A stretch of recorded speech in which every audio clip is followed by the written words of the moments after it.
Hello, my name is Saman Malakjan. I'm Dr. Sari's specialized English student, and I'm going to deliver a presentation on influence of AI on software engineering. So let's define what is software engineering. In simple terms, software engineering is an engineering-based approach to software development. And it is different from coding itself. Programming or coding is the act of writing code, but software development is more like building a house. It has different phases and it needs people with different expertise, such as programmers, testers, quality assurance team, product managers, and so on.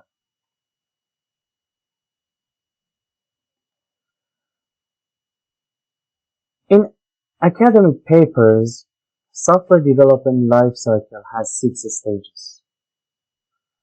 First 2 stages are planning and requirement analysis. So in these stages, customer gives requirements to the software team. And what is software requirement? Software requirements describe the outlook of a software application by specifying the software's main objectives and goals. IEEE defines a requirement as a condition or capability needed by a user to solve a problem or achieve an objective, which must be met by a system to satisfy a contract, a standard, a specification, or other formally imposed documents. Next stage is design. Software design is the activity of creating an engineering representation or a blueprint of a proposed software implementation. In the design process, the software requirements document is translated into design models that define the data structures, system architecture, interfaces, and multiple components. At this stage, the programming languages and frameworks which are going to be used are decided, and the database relations are created, and the UI design is actually composed at this stage as well. Next stage is implementation. Implementation is the phase in the life cycle where the system is transformed from design to production. In this phase, the desired software components are built either from scratch or by composition.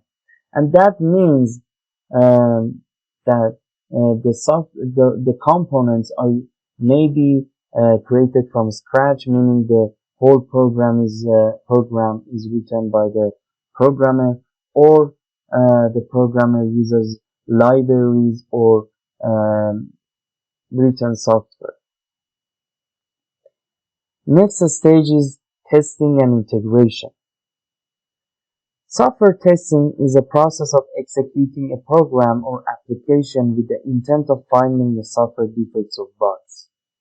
Software testing can also be defined as the process of validating and verifying that a software program meets the business and technical requirements. Building the system right and building the right system is a popular informal definition for testing. Next stage is maintenance. Software maintenance is defined by the IEEE as the modification of a software product after delivery to correct faults, to improve performance or other attributes, or to adapt the product to a modified environment. This process generally begins with understanding what a user desires from the software product and what needs to be changed to fit what the customer wants. Feedback from users is essential for software engineers at this stage. Let's talk about application of AI in software engineering.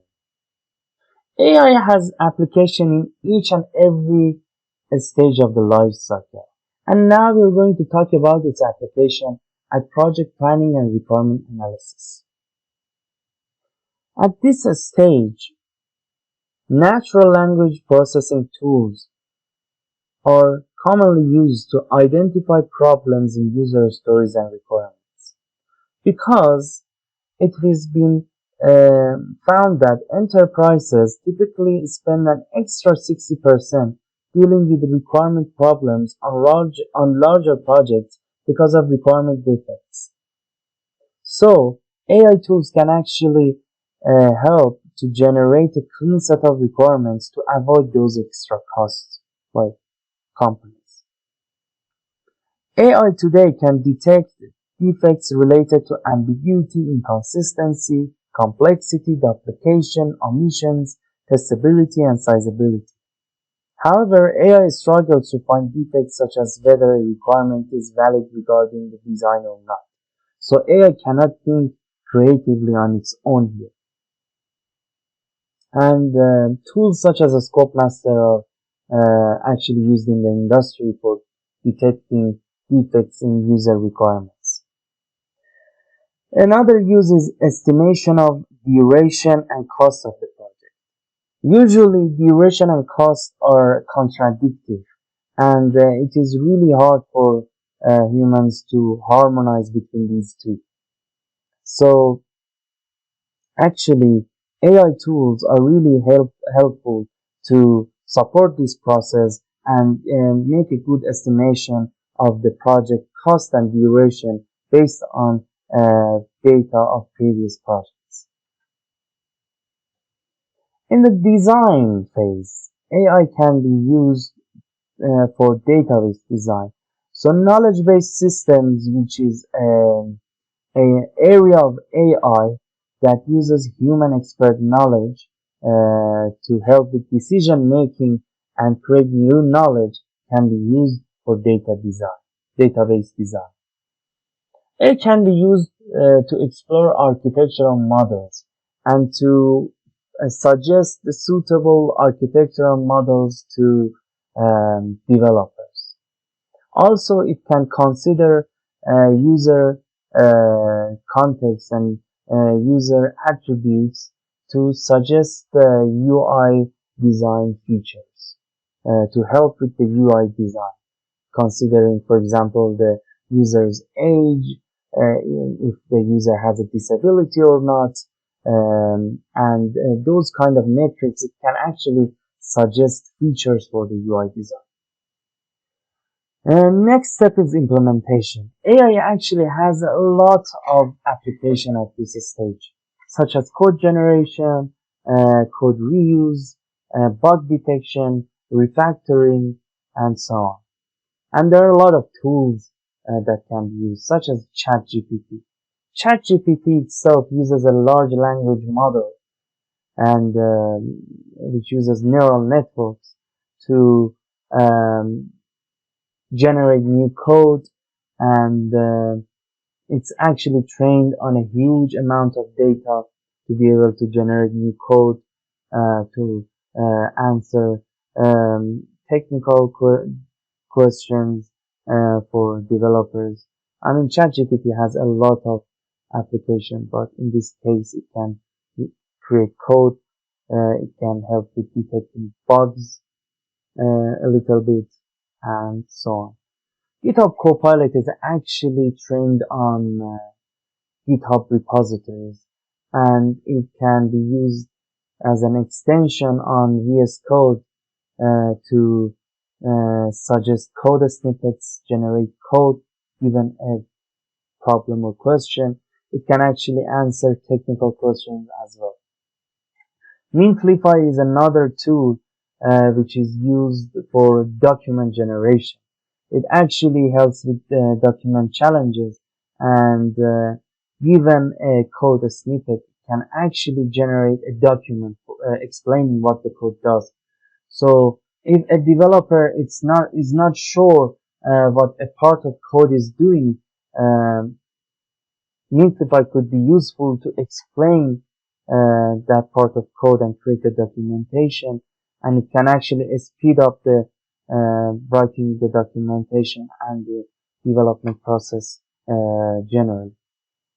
Next stage is testing. Testing is actually a very crucial stage of software development, Because if a huge bug is not found at this stage and is actually released to the product, then it's gonna be very costly to debug that. So at this stage, tools like Parasoft can be used to generate test case and improve code coverage. And it works in a way to find parts of the code which are not tested yet, and it can generate test cases and test stubs for those parts of the code that are not tested, and it can improve code coverage like that. And another use is that when a new code is written, it can actually detect the test cases that are affected by the code change, so that the developer doesn't need to run all the test cases again, and the developer can only run the affected test cases and save time like that. In the maintenance stage, AI can be used to detect fake user reviews. So as we discussed in the maintenance stage, developers actually use user feedback and user reviews to improve the software. And AI can actually detect fake user reviews so that developers can save time and don't waste their time on those reviews. Also, another important use is predicting performance issues. And there is a really effective tool called Azure Monitor, which is for Microsoft, that can be used for this purpose. So for that, AI can monitor performance metrics and detect patterns that may indicate potential failures in software systems.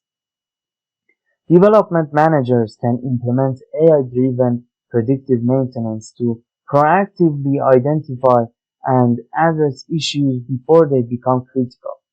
For example, they can use tools like Azure Monitor, which uses machine learning algorithms to analyze system metrics and predict performance issues or resource bottlenecks. This approach helps improve system reliability, minimize downtime, and optimize resource. We have talked about the advantages of AI, such as improving the productivity and, for example, automating the tasks which are redundant. But now let's talk about limitations of AI. AI can actually generate bad and buggy codes. And it's been seen with ChatGPT. ChatGPT can actually create buggy codes, and it needs a actually expert programmer to make that program work. Also, at each and every stage of software development, AI still needs human expert supervision, especially in the design stage, because at that stage, the developer will decide and will think critically about what kind of architecture they're going to use for the software development. And that actually needs creativity rather than just um, um, things that are AI is capable of. And copyright issues might be a problem because tools such as GitHub Copilot is trained on GitHub repositories. There might be a case that a code snippet is written by someone else, and using that could create copyright issues as well. So that was my presentation. I hope you enjoyed my presentation.